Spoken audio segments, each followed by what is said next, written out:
बागेश्वर धाम अलग चीज है, धीरेन्द्र शास्त्री अलग चीज है। हम मानते हैं केवल बागेश्वर धाम को। अच्छा नाम होगा, गलत करेगा तो किसी दिन हटा देगा। जैसे कि राम रहीम गलत किया, जेलों में डले हैं। जैसे कि मिर्ची बाबा गलत किया, जेलों में डले हैं। आसाराम बापू गलत किया, जेलों में डले हैं।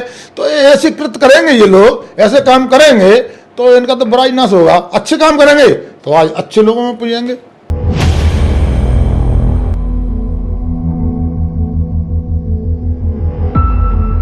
मैं बुलंदी से गुजरा, मैं पस्ती से गुजरा, और जहां से भी गुजरा मैं बड़ी मस्ती से गुजरा। साथियों नमस्कार, द लपेटा में आप सभी का स्वागत है और मैं हूं प्रवीण शर्मा आपके साथ। और आज हमारे साथ लपेटे में हैं भाजपा की सदस्यता ग्रहण करके आए हुए, आज ही ग्वालियर में आगमन हुआ है, प्रीतम सिंह लोधी जी। प्रीतम जी ग्वालियर में आए हैं, बीजेपी की सदस्यता ग्रहण कर ली है और मैं ऐसा देख रहा हूं कि अभी भी आपने भगवा गमछा पहना हुआ है बीजेपी का। जब आए थे तब भी यह गमछा था और सीधा आकर भीमराव अंबेडकर से लेकर महात्मा गांधी से लेकर जितने भी महापुरुष थे उनके पर माल्यार्पण किया। तो पहले तो मैं चाहूंगा कि पूरा बताएं, माल्यार्पण करना, बीजेपी में सदस्यता ग्रहण करना। जैसे ही मुझे भारतीय जनता पार्टी से निष्कासित किया था, मैं ये दूसरी बार निष्कासित हूँ, पहली बार नहीं दूसरी बार निष्कासित हुआ। मैं भोपाल से ग्वालियर आया। जब मैंने भीम अंबेडकर जी के चरणों में जाके मैंने नमन किया, उनसे मैंने आशीर्वाद मांगा और आशीर्वाद मैंने मांगा, वहाँ एक प्रतिज्ञा की थी मैंने कि आज के बाद मैं अपने लिए नहीं जीऊँगा, मैं आज के बाद गरीबों के लिए जीऊँगा, चाहे वो किसी भी समाज के हों। मेरे को केवल गरीबों के लिए काम करना है, गरीबों के लिए जीना है और देश के प्रति काम करना है। मैं वहाँ से जैसे ही निकला तो लोगों ने मुझे बहुत सराहा और हाथों हाथ लिया, मुझे हाथों हाथ लिया। नीला ये दुपट्टा मेरे गले में आया बाबा साहब के चरणों से। मैंने अपने गले का हार बनाया ऐसे और उससे एक नया मेरे को नाम मिला, नए लोग जुड़े मुझसे और बड़े दिल से जुड़े मुझसे। उसके बाद में जब दूसरी बार अभी फिर गया मैं, तो मेरे की सदस्यता ग्रहण करवाई भारतीय जनता पार्टी ने। मैं फिर वापस आया ग्वालियर, तो मैं फिर महापुरुषों पर गया। पहले मैं केवल हम बाबा अम्बेडकर जी के कदमों में गया था, अब की मैं 5-7 महापुरुषों के कदमों में गया। कुछ लोगों ने क्वेश्चन भी किए थे कि दुपट्टा है वो ऊपर नीला है। मैंने कहा ये पहले मेरे गले का हार था, अब मैंने इस नीले दुपट्टे को गले का सर का ताज बना लिया है, क्योंकि मुझे ये गरीबों के मैंने प्रतिज्ञा की थी, तब मैंने बांधा था, ये गले में डाला था। ये मुझे याद दिलाता रहेगा गरीबों के सेवा के लिए, अत्याचार अन्यायियों के खिलाफ लड़ने के लिए। इसलिए मैंने इसको सर का ताज माना है और गले का हार मेरा भारतीय जनता पार्टी का दुपट्टा बन गया है। तो इसी के सारे में अब गरीबों की सेवा करता रहूंगा। प्रीतम जी, जैसा कि आपने कहा कि वनवास है, 2 बार आपको वनवास मिल चुका है। पहले भी बयानों में वनवास कहते हुए नजर आए थे, लेकिन वनवास में बहुत सारे लोग ऐसे थे जिन्होंने प्रीतम सिंह लोधी को हाथों पे लिया और पूरा समर्थन अपना झोंक दिया था प्रीतम सिंह लोधी के साथ। और कहीं ना कहीं ये चीज भाजपा भी देख रही थी। अब भाजपा में आ गए हैं तो उन सब लोगों की नाराजगी कहीं ना हो जाए। कुछ ऐसे भी लोग होंगे जो नाराज होंगे, तो उन सब की लड़ाई लड़ते और उनको साधते नजर आएंगे। जब वनवास हुआ था मेरा, पहले दूसरी बार वनवास हुआ है, 6 साल के लिए पहले हुआ था, 6 साल के लिए हुआ, 12 साल हो गए वनवास के लिए नहीं। क्योंकि वनवास से मैंने एक चीज देखी है कि वनवास से संघर्ष करने की क्षमता बढ़ती है और वनवास में से कुछ मिलता है लोगों के लिए करने के लिए। भगवान को भी 14 साल का वनवास हुआ था, लेकिन उसमें भगवान जी ने लोगों के उद्धार किए थे और लोगों की सेवा की थी, गरीबों को गले लगाया था। ये चीज हम रामायण में देखते हैं, इस चीज को हम तो मैंने भी वही चीज चलने पर चलने की कोशिश की कि मैंने कि हमारे जो भगवान ने काम किए हैं, हम क्यों ना उनकी उस पर प्रेरणा लेकर ऐसी काम अपन करें, लोगों की सेवा करने का काम करें। वही तो मैंने प्रतिज्ञा ली थी मैंने काम करने की। तो मुझे ये वनवास में बहुत कुछ सीखने को मिला और मुझे बहुत कुछ लोगों ने सपोर्ट किया। पूरे देश के नौजवानों ने मुझे लाइक किया, पूरे देश के नौजवानों ने मुझे हाथों में उठाया और मैं बराबर उनके साथ चलता रहा। मैं हर प्रदेश में गया, हर प्रदेश में मैंने लोगों के साथ मिलजुल कर मैंने सभाएं की, तो उससे मुझे बहुत ताकत भी मिली है और बहुत अनुभव भी मिला है। अनशन पर बैठे थे जो अखिलेश यादव जी के भाई आए थे अनशन खत्म करवाने। जी। पहले मैं एक बार 9 साल के लिए 9 दिन के लिए बैठा था अनशन पर, जब माननीय हमारे शिवराज सिंह चौहान जी आए थे। अब की बार मैं बैठा था तो 15 दिन के लिए अनशन पर बैठा था। अब की बार अखिलेश जी के भैया धर्मेंद्र जी आए थे, उनने मेरे को उठाया था, तो उनने बुरे समय पे मेरे साथ आए, मैंने भी उनको बुरे समय पर साथ दिया था।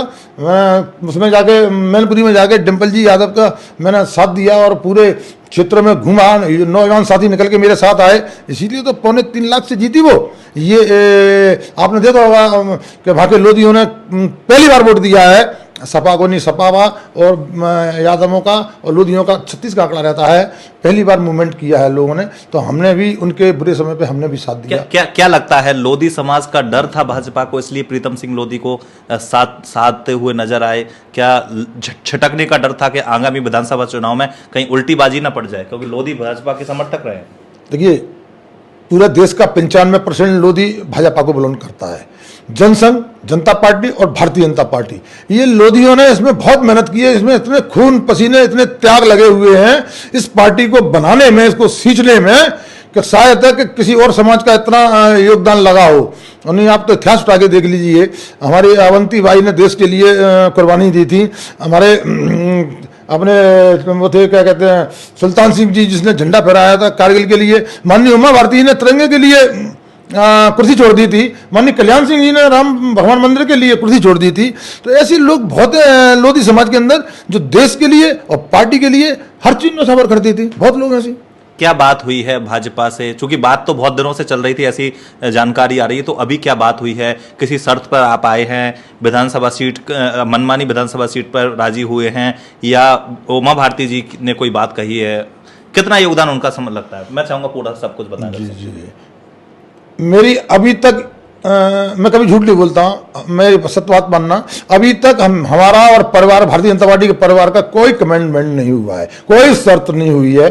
मुझे बुलाया गया क्योंकि हमने ये चीज़ देखी है, मैंने जो अनुभव किया है कि हमें गरीबों की सेवा करनी है और देश को आगे बढ़ाना है, तो एक भारतीय जनता पार्टी ऐसा दल है, ऐसी पार्टी है कि जो देश को बढ़ा सकती है, गरीबों को गरीबी हटा सकती है, रोजगार दे सकती है, लोगों की सेवा कर सकती है, प्रगति कर सकती है। आप उठा के देख लीजिए माननीय मोदी जी को, पूरे देश में नहीं कि विश्व में छा रहे हैं वो। विश्व में आज भारतीय जनता पार्टी ने अपनी सरकार में होते हुए भी आज विश्व में विश्व गुरु बनने जा रहा है भारत। पूरे देशों में भारत का नाम हो रहा है। वहाँ मोदी जी हैं, उत्तर प्रदेश में योगी जी हैं, तो चंबल में फिर लोधी क्यों ना हो? लोधियों की भी भूमिका होनी चाहिए देश को बढ़ाने में, देश की सुरक्षा करने में, गरीबों की सेवा करने में। तो मैं तो यही से आपके चैनल के माध्यम से लोधी समाज के नौजवानों से यही कहूँगा कि हमारे ऐतिहासिक जो लोग हैं, हमारी जो धरोहर रहे हैं, हमारे लोधी समाज के पूर्वजन, जिन्होंने इतनी काम किए हैं, कुर्बानियाँ दी हैं, तो आप भी सब लोगों से मिलकर, आप भी देश के लिए, लोधी समाज के मैं नौजवान साथियों से कहूँगा, आप भी कुर्बानियाँ दें, आप भी सेवा करें। केवल लोधी समाज में ऐसा जज्बा है जो कि निस्वार्थ भाव से देश की सेवा करने के लिए, पार्टी की सेवा करने के लिए, गरीबों की सेवा करने के लिए, केवल इन्हीं में जज्बा है, क्योंकि ये लोग ईमानदार हैं। और सब भी तो ईमानदार हो? नहीं, और भी ऐसा नहीं है, हर समाज में होते हैं, लेकिन हमारी समाज में कुछ ज्यादा ईमानदार हैं, बहुत बड़े वफादार हैं और बहुत नहीं, हमारे जो लोधी समाज की बात कर रहा हूं मैं आपसे, नहीं, लोधी समाज में वफादारी अंदर चुन के भरी हुई है। लोधी समाज में वफादारी, लोधी समाज जिसका हाथ पकड़ लेता है उसका हाथ दोबारा नहीं छूटता है लोधी समाज। ये मैंने लोधी समाज के युवाओं के ब्लड में देखी है, ये भी एक चीज मैंने लेकिन नहीं बहुत। भाजपा का हाथ थामे नजर आएगा, वफादारी दिखाएगा 2023 में। जी, लोधी समाज का देखिए उद्धार यही हो सकता है। और फिर 3 पीढ़ियों जब से जनसंघ, जनता पार्टी और भारतीय जनता पार्टी का सफर तय किया है, इसमें लोधी समाज का बहुत बड़ा योगदान लगा हुआ है और लोधी समाज ने इसको सींच के बड़ा किया है। क्या इसको काट सकती है लोधी समाज पेड़ को? नहीं काट सकती लोधी समाज। लोधी समाज इसमें और काम करेगी और सींचेगी और बनाएगी ताकि ये देश पूरा फल खाए। शिवपुरी की पछोड़ विधानसभा सीट से लड़ते नजर आएंगे प्रीतम सिंह लोधी? ये भारतीय जनता पार्टी एक क्या है, हमारे जो मुख्य प्रमुख लीडर हैं, अब वो तय करेंगे कि प्रीतम लोधी को क्या जिम्मेदारी देनी चाहिए। नई सीट की डिमांड प्रीतम लोधी की तरफ से की? नहीं, मैंने अभी कोई डिमांड की है। भारतीय जनता पार्टी जो आदेश देगी मैं आदेश का पालन करूंगा।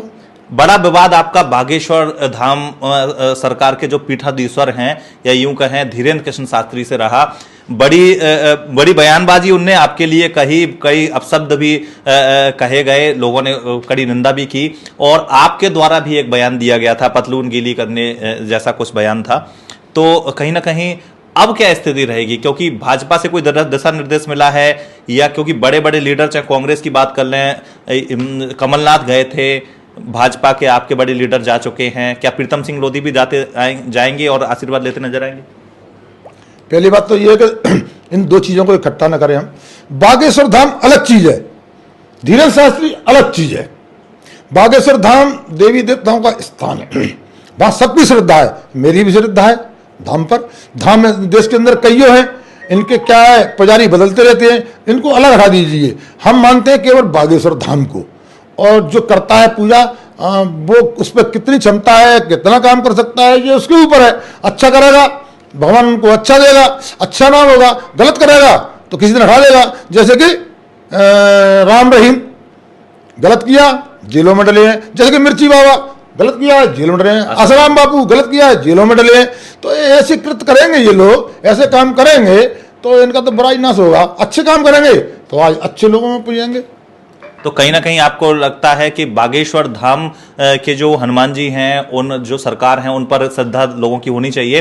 जो धीरेन्द्र कृष्ण शास्त्री हैं, उनका दिव्य दरबार है, उसको लोगों को कहीं ना कहीं अवॉइड करना चाहिए। देखिए भगवान जी पर तो सबका विश्वास रहता है, और भगवान है, ये बात सही है। अगर भगवान नहीं होते तो ये देश नहीं चलता, पृथ्वी नहीं रहती, ये ध्यान कर लीजिए। लेकिन मैं तो लोगों से ये कहना चाहता हूं, सारे हिंदुस्तान के नौजवान साथियों को कहना चाहता हूं कि अंधविश्वास में न पड़े, सीधे भगवान से आस्था लगाएं, सीधे भगवान को सुने, उनको सुने, दलालों के पास न जाएं। दलालों पे जाओगे, लुटोगे, पिटोगे, कुटोगे, मरोगे मरोगे। एक पत्रकार के पिटा था नहीं पिटा था, ऐसे ही आप तो सीधे सीधे भगवान से डोर लगाइए, डायरेक्ट मिलिए, डायरेक्ट काम कराइए। अब आगे चुनाव हैं तो क्या भाजपा के दिशा निर्देशों पर और भाजपा की रणनीतियों पर कार्य करना शुरू कर देंगे अपने समर्थकों के साथ? जी जी जी, भाजपा जो भी काम देगी मुझे, और मैं काम भी वो करूंगा कि जिससे समाज, देश, पार्टी को क्षति न हो, और ना ही मेरे काम से उनको कहीं नाम लेने में सर झुकाना पड़े।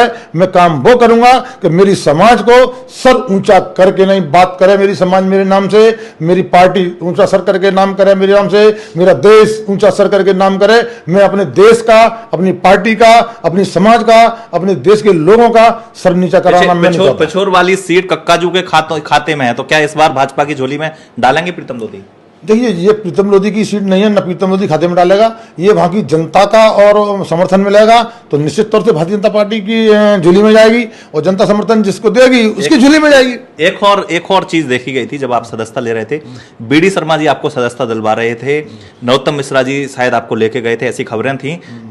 तो कहीं ना कहीं ब्राह्मण समाज के दोनों लोगों ने सब कुछ भुलाकर प्रीतम सिंह लोधी को अपनाया है, वरिष्ठ जो नेता है उन्होंने। तो प्रीतम सिंह लोधी भी अब सौम्य सरल नजर आएंगे सभी समाजों के प्रति। देखिए पैसे मैं सारी समाजों के धर्मों को मानता हूँ, सारी समाजों को मानता हूँ, और ब्राह्मण समाज में अकेला आप नाम लेते हो, मैं नहीं लेता, मैं ब्राह्मण देवता बोलता हूँ, कभी भी देख लेना आप, मेरे लिए तो ब्राह्मण देवता है।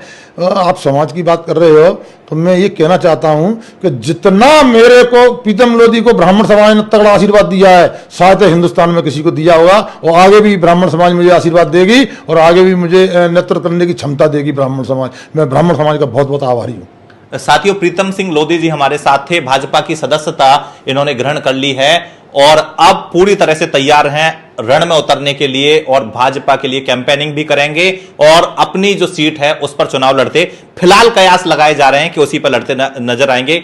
और उमा भारती जी की भी बड़ी भूमिका इनको, इनकी घर वापसी में बताई जा रही है। और आपको बता दें कि एक और बड़ा बयान देते नजर आए हैं प्रीतम सिंह लोधी जी कि अंधविश्वास में ना पड़ें, श्रद्धा और अंधविश्वास में अंतर समझें, और कहीं ना कहीं आप मुखर होकर अपनी सारी बातें कहीं, और हमसे बात करने के लिए बहुत बहुत धन्यवाद। और हम लगातार जुड़े रहेंगे और प्रीतम जी से चुनाव के समर में लगातार बात करते रहेंगे, और हो सकेगा कि विधानसभा अगर लड़ते हैं जहां से भी, तो वहां पर भी प्रीतम जी की के विधानसभा में जाएंगे और उनसे बात करेंगे। पहले तो बहुत बहुत धन्यवाद प्रीतम जी, हमें समय देने के लिए। चैनल अगर सच्चाई पे चलता रहेगा तो एक दिन देश में नाम करेगा, विदेश में नाम करेगा आपका चैनल। बहुत बहुत धन्यवाद।